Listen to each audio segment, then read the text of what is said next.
Hello, I'm Dr. Robert Rohm. Thank you for joining us on this podcast today.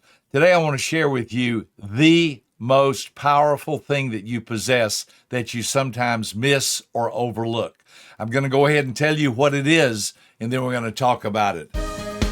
Welcome to Becoming Wiser with Dr. Robert A. Rohm, author and world-renowned public speaker, as he shares stories involving his experiences and lessons learned in a good-spirited, positive, and fun way. Here's Dr. Robert A. Rohm. The most powerful thing about you, the most powerful thing you possess, the strongest, most influential, most life-altering thing that you possess are your words.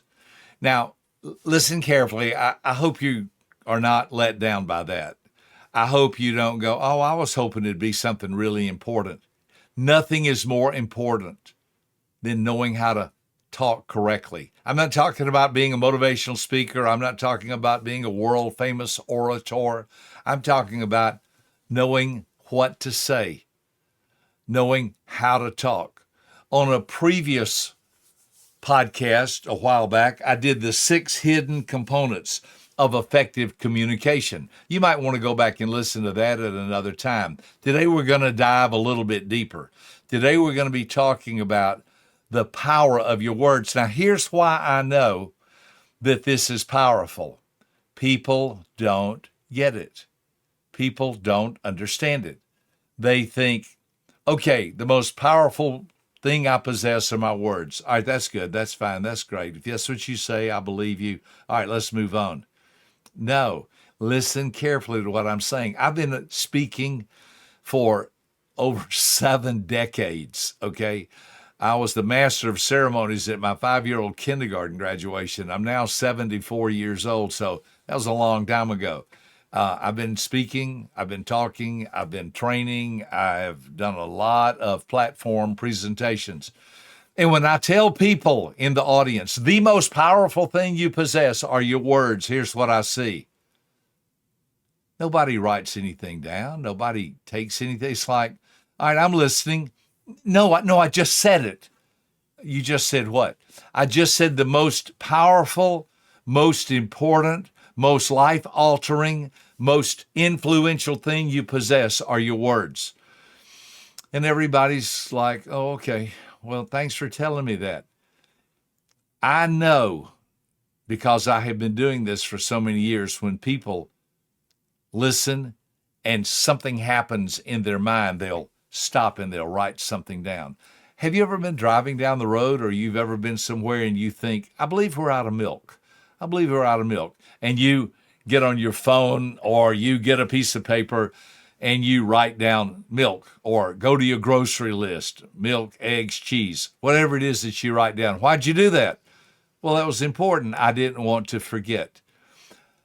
I wish I could every day, the rest of your life, I wish I could start off by you waking up and me looking at you and saying, don't forget, the most important part of your life are your words, what you will say today. Proverbs 18:21 says, life and death are in the power of your words, and those that love it will eat its fruit. Now, the only thing I can do is just level with you and share with you. So I'm not trying to brag. I'm not trying to be arrogant. I have a great life. I have fantastic relationships.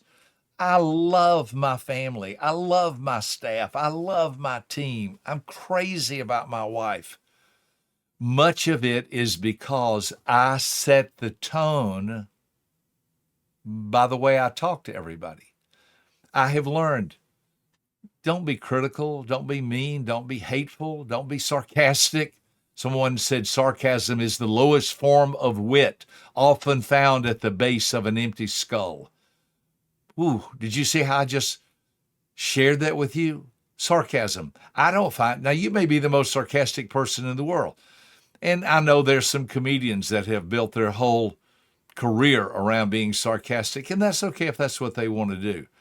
But boy, there are a lot of people who get their feelings hurt when someone's sarcastic. There are a lot of people who get their feelings hurt when someone speaks sarcastically or in a sarcastic manner to them. It's just not a good idea. Please listen to me. I wish I could grab you by the shoulders and say, shake you gently, not harshly, but gently, and say, please be careful what you say. When my daughter Rachel was a little girl, I got her outside and we got a dandelion. You know what a little dandelion is. It's that thing that has all the little white spores on top of it. And I said, all right, Rachel, come here. I'm going to see, can you blow off every one of these with one puff? You go, see if you can, hard as you can. So she's a little girl, maybe 5 years old.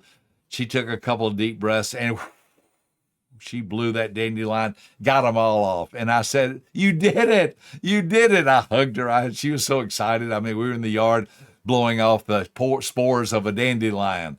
No big deal. When she finished, I looked at her and I said, okay, go get them all. Go gather them all up.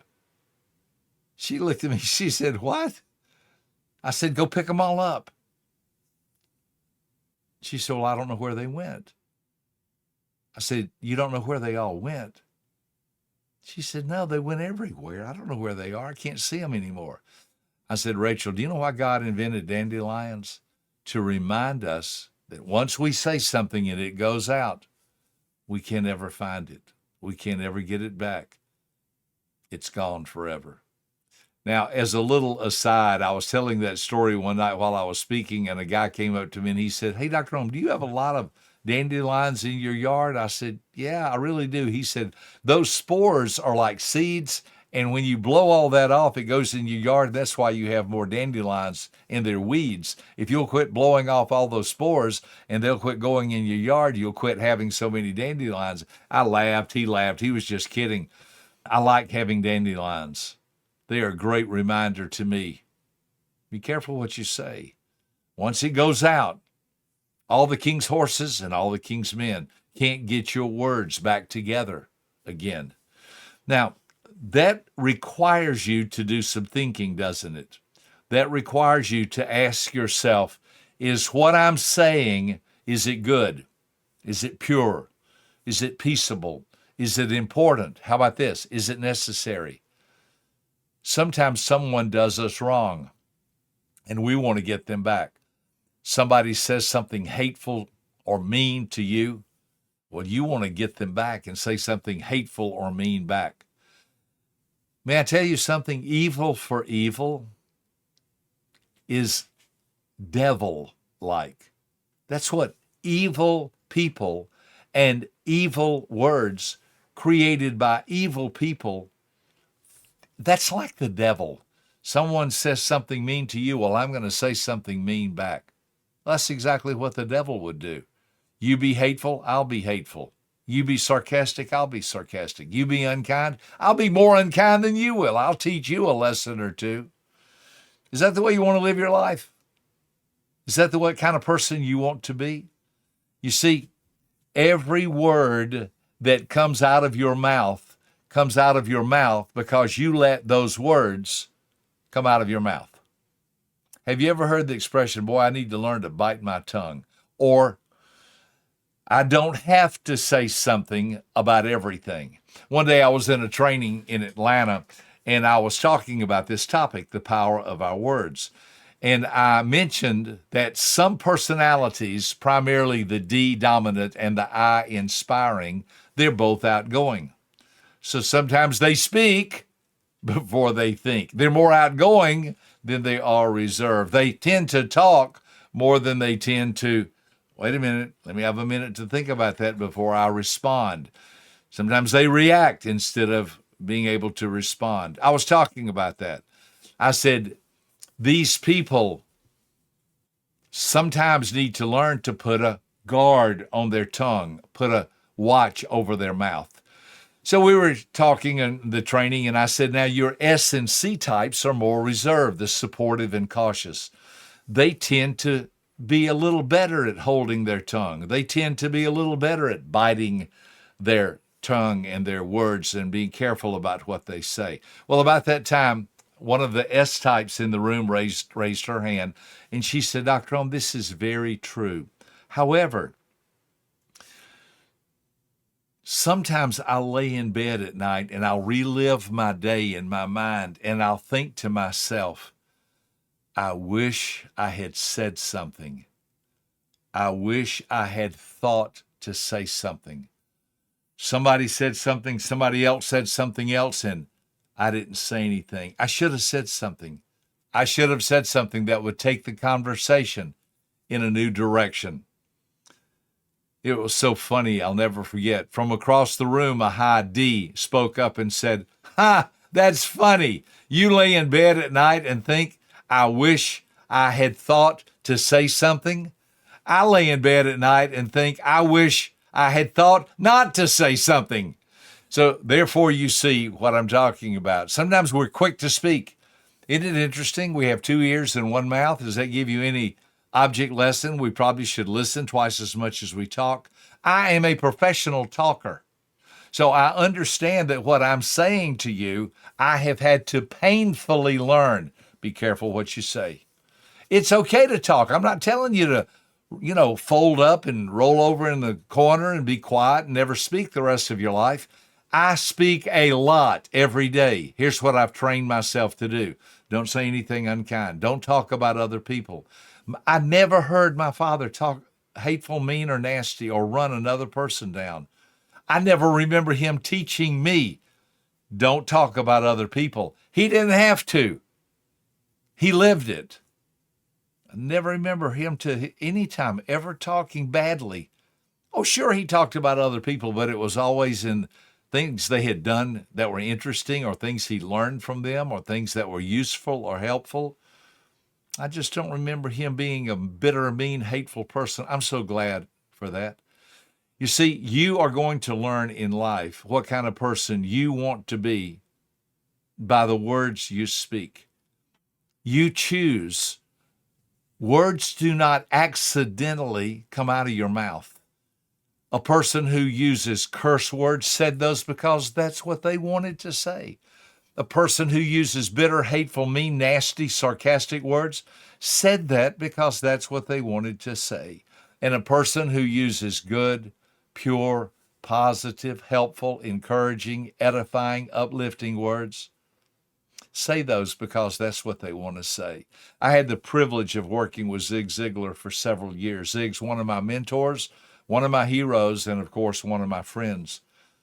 Never heard Zig say anything mean or hateful or nasty. Never heard him use a 4-letter word from stage. Sometimes I am shocked by what I hear from motivational speakers and the words that they use when they're talking. Listen, it takes a strong, powerful person to control their speech. I don't know where you are on this journey, but listen to me. Anybody can use vulgar words. Anybody can use 4-letter words. Anybody can curse up one storm and down the other if they want to. To me, it takes a stronger person to not do that. It takes a stronger person to learn how to say thank you. I really appreciate that. Wow, that's a beautiful shirt you have on today. Those are such nice looking shoes. Thanks for coming to the meeting. I have a friend named Ron Ball. Ron is a motivational speaker. I've listened to Ron many, many times. I've never heard anybody who is more complimentary. Thank you all for coming today. I know you're busy. I realize everyone here has things they need to do. I want you to know I have planned something for you today that I think would be good and helpful in your life. But I want you to know I care about you, and I want you to know I believe in you, and I thank you for being here. Thanks, my guest. Thank you, Billy. Thank you, Peggy, for having me come speak.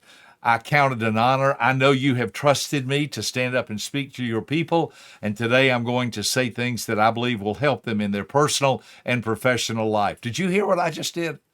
For about a minute, I just emulated or copied my friend Ron Ball. I learned a lot. I hope you've learned a few things. Please feel to emulate me. Here's what I want to say to you. I want you to be just like me.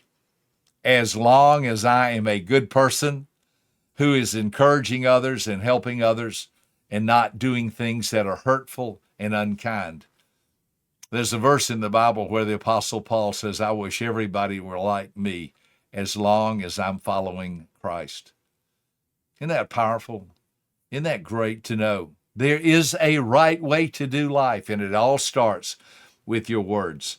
I hope you put on your makeup every day. If you're a female, I hope you comb your hair. I hope you put on some, Channel 5 perfume or some strong cologne. If you need to shave or brush your teeth, or if the barn needs painting, paint the barn. I hope you put on nice looking clothes. I hope you smell good.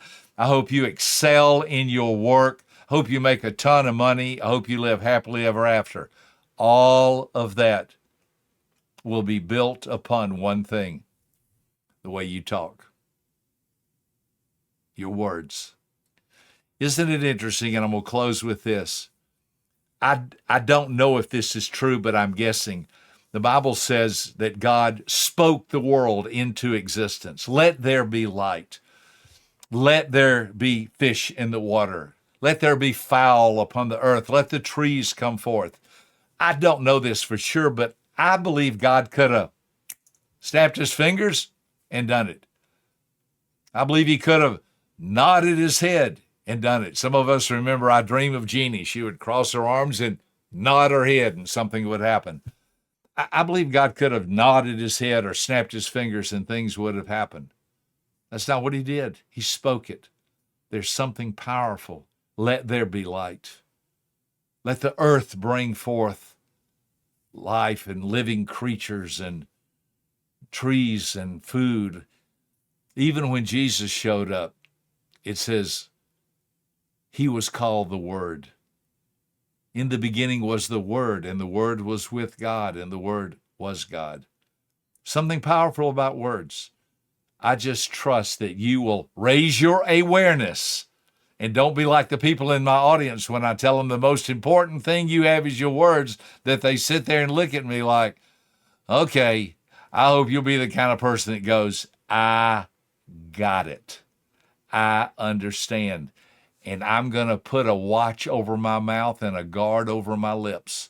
And I'm only going to say things that will encourage, help, and bless others. If you do that, I promise you, you will have found the secret to having a great life. I'm Dr. Robert Rohm. Hope you enjoyed today's podcast. I look forward to talking to you or hearing from you or seeing you real soon. Thank you so much. For more information about this podcast, please visit www.becomingwiserpodcast.com.